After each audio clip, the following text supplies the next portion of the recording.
অভিবাসী ইস্যুতে যুক্তরাষ্ট্রের ওরেগন অঙ্গরাজ্যের পোর্টল্যান্ড অবৈধ অভিবাসীদের বিরুদ্ধে ট্রাম্প প্রশাসনে চলছে ব্যাপক এমন পরিস্থিতিতে পোর্টল্যান্ডে সেনা মোতায়েনের নির্দেশ দিয়েছেন মার্কিন প্রেসিডেন্ট ডোনাল্ড ট্রাম্প। প্রয়োজনে পূর্ণ শক্তি ব্যবহারেরও অনুমতি দিয়েছেন তিনি। এমন তথ্য জানিয়েছে ব্রিটিশ সংবাদ মাধ্যম বিবিসি।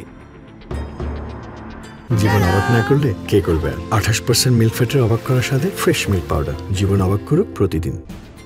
ট্রুথ সোশ্যালে দেয়া এক পোস্টে ট্রাম্প বলেন, পোর্টল্যান্ডে আমাদের আইসি কেন্দ্র আছে। আমি প্রতিরক্ষামন্ত্রী পিট হেগসেথকে নির্দেশ দিচ্ছি অ্যান্টিফা ও অন্যান্য দেশীয় থেকে এটিকে রক্ষার জন্য প্রয়োজনীয় সেনা সরবরাহ করুন। প্রয়োজনে পূর্ণ শক্তি ব্যবহারেরও অনুমোদন দিচ্ছি।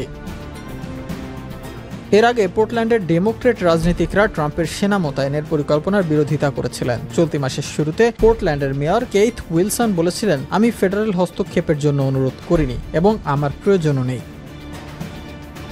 এদিকে অবৈধ অভিবাসীদের অপসারণে ক্রমেই কঠোর হচ্ছে ট্রাম্প প্রশাসন। তাই অভিবাসীরাও দিন দিন ক্ষিপ্ত হয়ে উঠেছে। পোর্টল্যান্ডের immigration and customs enforcement ICE কেন্দ্রটি বিক্ষোভকারীদের লক্ষ্যবস্তুতে পরিণত হয়েছে। ফলে প্রায়ই এর আশপাশে হচ্ছে এবং ইতোমধ্যে কিছু ফেডারেল এজেন্ট হয়েছেন।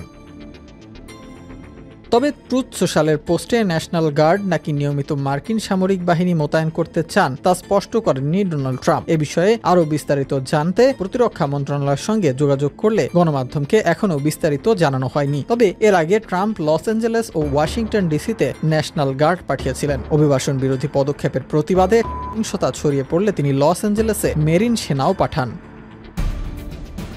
এর আগে ট্রাম্প পোর্টল্যান্ডে একটি অভিযানে ইঙ্গিত দিয়েছিলেন। ওভাল অফিসে সাংবাদিকদের তিনি বলেছিলেন, আমরা সেখানে যাব এবং পোর্টল্যান্ডের ওই চাষীদের বিরুদ্ধে কঠোর ব্যবস্থা নেব। তিনি আন্দোলনকারীদের পেশাদারকারী এবং নগ্নকারী হিসেবে বর্ণনা করেন। এর আগে সেপ্টেম্বরের শুরুর দিকে তিনি পোর্টল্যান্ডকে বসবাসের মতো স্থান বলেও বর্ণনা করেছিলেন।